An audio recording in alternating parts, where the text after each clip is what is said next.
자, 오늘 우리에게 주신 기도 제목으로 우리가 하나님의 은혜와 능력을 경험하면 좋겠습니다. 한번 따라 하십니다. 나의 믿음과 순종으로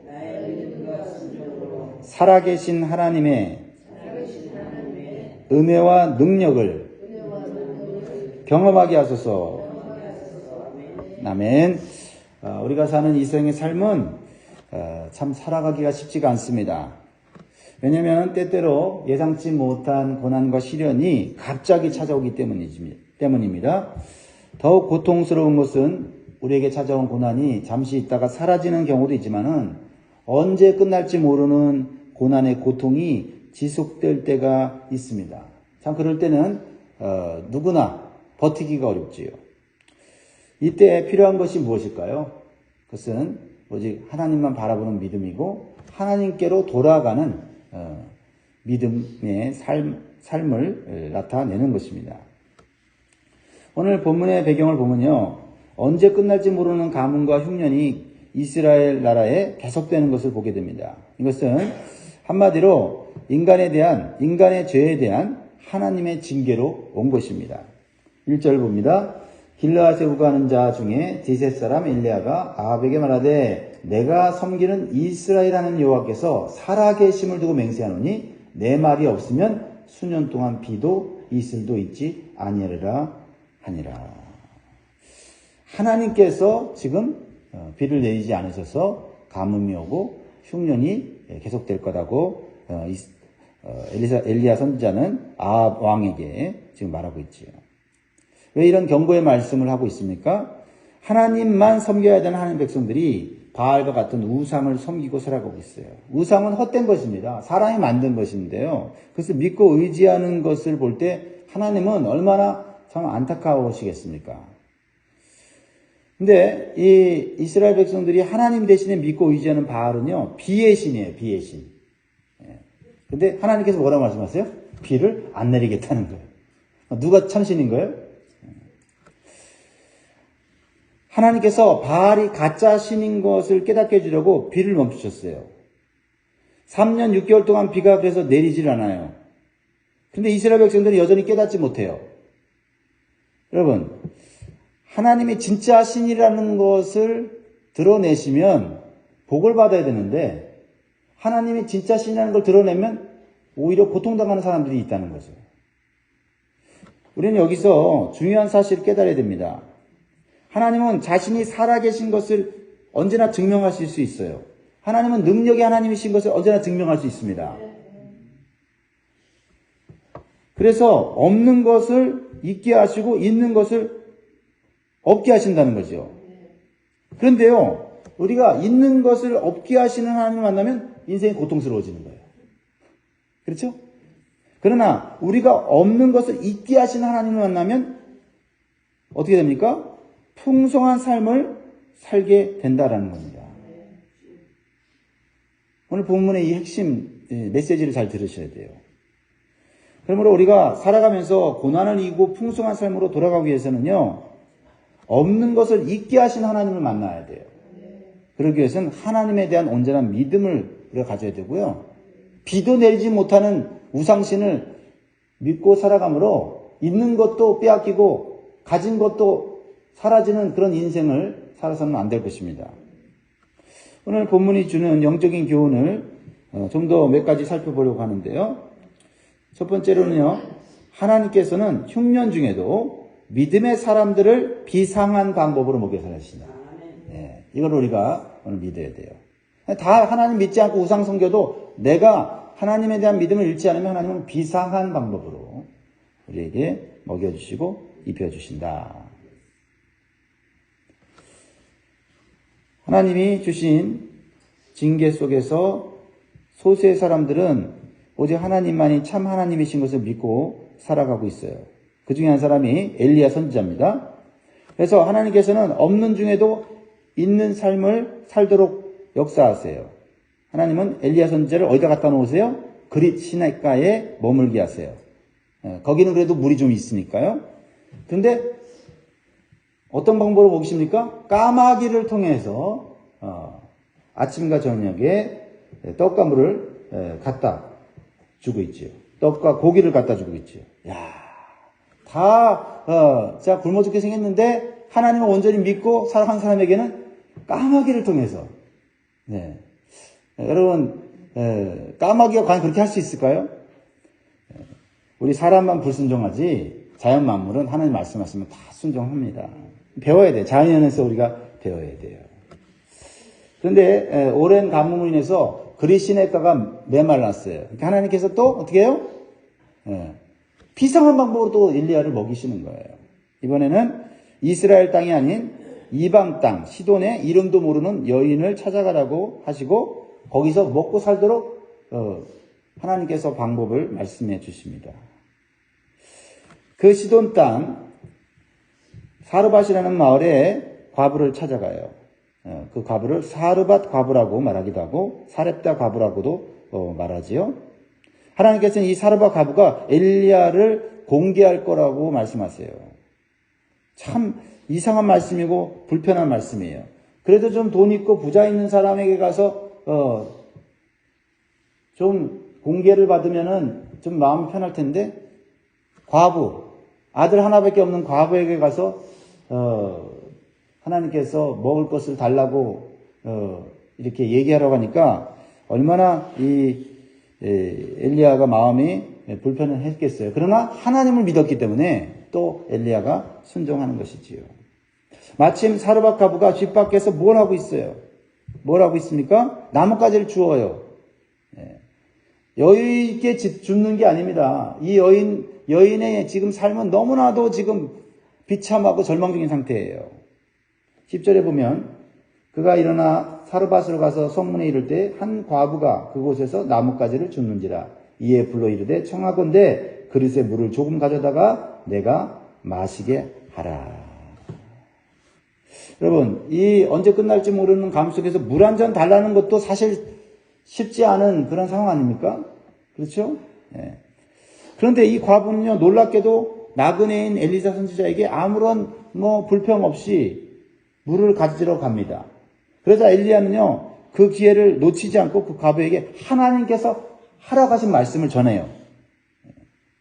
근데 이 가뭄에 차마 입 밖에 내기 어려운 말이죠. 11절 그가 가지러 갈 때에 엘리야가 그를 불러 이르되 청하건대 내 손에 떡 한 조각을 내게로 가져오라. 물 한 잔 달라는 것도 어려운 시대인데 떡 한 가족을 가져오라 하는 것은 좀 무리한 부탁 같아요.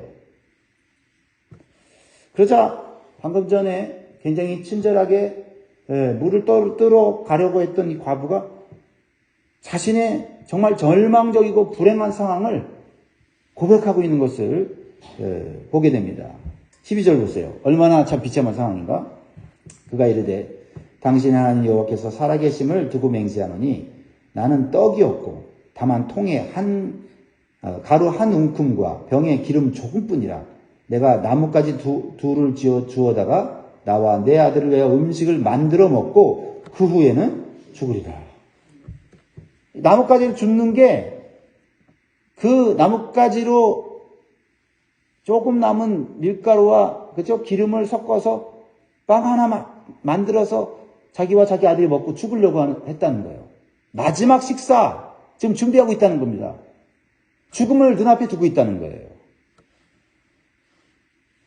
그러니 이런 상황에서 지금 엘리야 선지자가 나에게 떡을 만들어 작은 떡이라도 만들어 오라 하니까 얼마나 이것이 어떻게 보면 상황을 모르는 무지한 말 같고 원망스러운 그러한 상황이지 않습니까?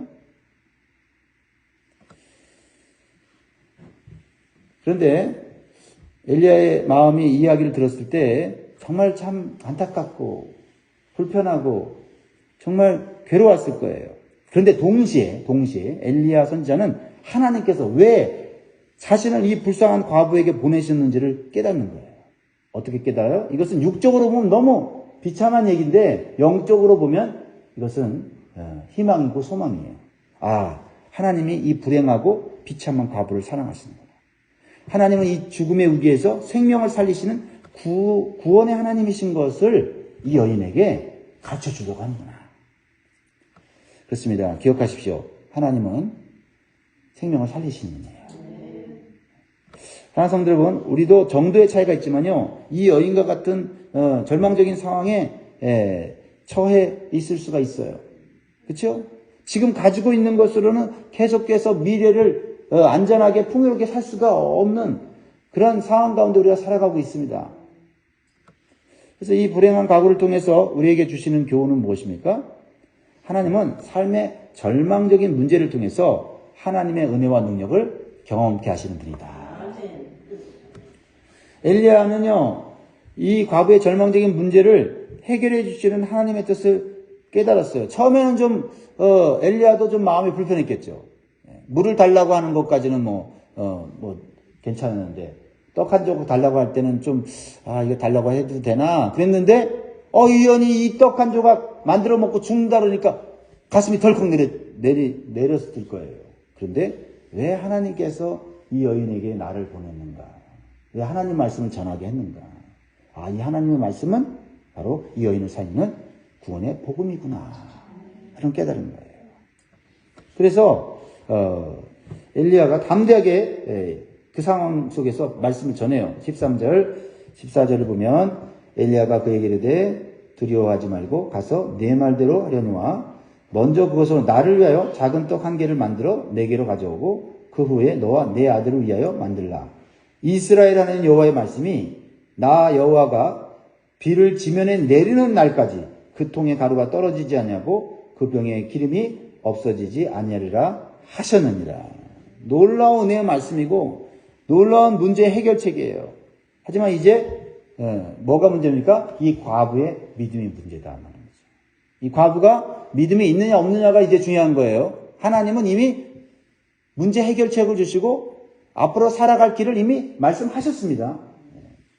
하나님께서는 우리에게도 오늘 하루를 살아갈 수 있는, 미래를 살아갈 수 있는 우리의 삶의 필요와 우리의 삶의 모든 것을 책임져 주시겠다고 하는 말씀과 약속을 주시는 줄 믿습니다. 이제 문제는 뭐예요? 내가 그 말씀을 믿느냐 믿지 못하느냐 하는 것입니다. 이 놀라운 은혜의 말씀이 이 과부의 삶에 그대로 이루어진다면 자신과 아들이 먹고 죽을 이 마지막 식사 이거 포기할 수 있어요. 그렇죠? 왜요? 하나님께서 가뭄이 끝나는 날까지 먹여 살려준다고 했으니까요. 그러나 만약 이 말씀을 믿지 못하고 의심한다면 정말 이 여인과 이 여인의 아들은 마지막 식사가 될 것입니다. 지금 이 과부는 신앙과 불신, 믿음과 의심의 갈림길에 있어요. 이건 이 과부만이 아니라 오늘 우리에게 주시는 거예요. 오늘도 우리는 믿을 수도 있고 의심할 수도 있고요. 하나님 말씀 갖고 그 말씀을 순종할 수도 있고 그 말씀을 거부할 수도 있어요. 이 중요한 순간입니다. 여러분이라면 어떤 선택을 하시겠습니까?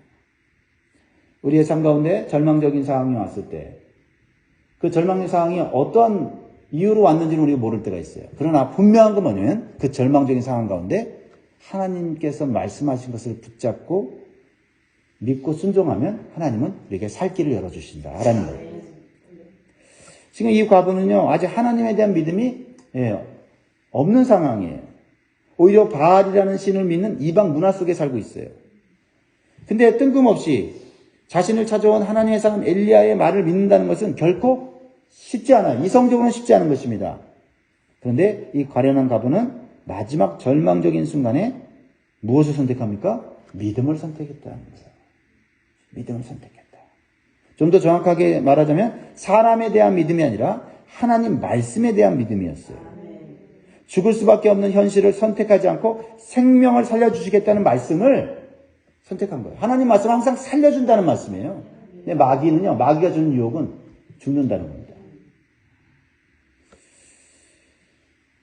그래서 예수님께서도 말씀하셨죠. 마태복음 4장 4절에 예수께서 대답하여 가라사대 기록되었으되 사람이 떡으로만 살 것이 아니요 하나님의 입으로 나오는 모든 말씀으로 살 것이라 하였느니라 하시니. 근데 믿음은요 들음으로써 생기는 거예요. 그러니까 하나님 말씀이 내 귀에 들렸다고 하는 것은 이거는 엄청난 하나님의 은혜와 축복이에요. 그 은혜와 축복이 내 것이 되려면 어떻게 돼요? 그것은 자신이 그 말씀을 믿고 그 말씀을 따라 한번 순종해 보는 것이에요. 이제 엘리야 선지자는 자신이 할 일을 다 했어요. 복음을 전했어요. 말씀을 전했어요. 이 과부가 해야 되는 것은 뭐예요? 그 말씀을 믿고 그 말씀대로 한번 순종해 보는 것이에요. 야고보서 2장 22절에 보면 네가 보거니와 믿음이 그의 행함과 함께 일하고 행함으로 믿음이 온전케 되었다라고 말씀하고 있어요. 우리가 믿음을 가져도 그것이 행함으로 나타날 때 그 믿음이 역사로 능력으로 기적으로 나타나는 줄 믿습니다. 이 믿음의 행위는요, 하나님에 대한 신뢰고 하나님 말씀에 대한 존중이에요. 그래서 우리는 우리의 믿음과 함께 믿음의 행위가 있는지 우리는 살펴봐야 돼요. 하나님은 믿음의 테스트를 통해서 하나님의 말씀대로 축복해 주시고 더욱 형통케 하시는 줄 믿습니다. 우리를 좀 더 축복 가운데 들어가게 하시려고 하나님 믿음의 테스트를 하세요. 특별히 낙심과 절망 가운데 있을 때 그것은 어쩌면 우리를 향한 하나님의 믿음의 테스트일 수 있어요. 그렇죠? 아브라함이 그런 테스트를 받아서 하나님께 큰 축복을 받았지요. 지금 하나님께서 여러분에게 하시는 믿음의 테스트는 뭘까? 오늘 한번 이 말씀을 묵상하면서 같이 이 과부의 입장에서 여러분 자신을 한번 테스트해 보시기 바랍니다. 자, 과부에 대한 하나님의 믿음의 테스트는 뭐예요? 다시 13절 같이 있습니다. 굉장히 중요합니다. 같이 있습니다. 시작. 엘리야가 그에게 이르되 두려워하지 말고 가서 내 말대로 하려니와 먼저 그의 그것으로 나를 위하여 작은 떡 한 개를 만들어 내게로 가져오고 그 후에 너와 내 아들을 위하여 만들라. 자, 먼저라는 것과 그 후에 라는 이 말씀이 굉장히 중요합니다. 그렇죠? 네. 삶의 우선순위를 바꾸는 믿음의 행위를 해야 한다는 거예요. 먼저 뭐예요? 그것으로 나를 위하여 작은 떡 하나를 만들어 내게 가져오고 그 후에 너와 내 아들을 위하여 만들라. 이 순서가 바뀌면 안 돼요. 이 순서가 바뀌면 기적이 일어나잖아요. 먼저 그것을 나를 위하여 만들라고 하는 것은 엘리야 선지자를 위하여 만들라고 하는 거지만 엘리야 선지자도 누구의 말씀을 받고 지금 전하는 거예요? 하나님 말씀이죠. 그러니까 즉 먼저 하나님을 위하여 드릴 수 있는 이 결단이 있을 때 하나님께서는 하나님을 믿는 믿음을 기뻐 받으시고 남은 인생을 책임져 주신다는 거예요. 그렇죠?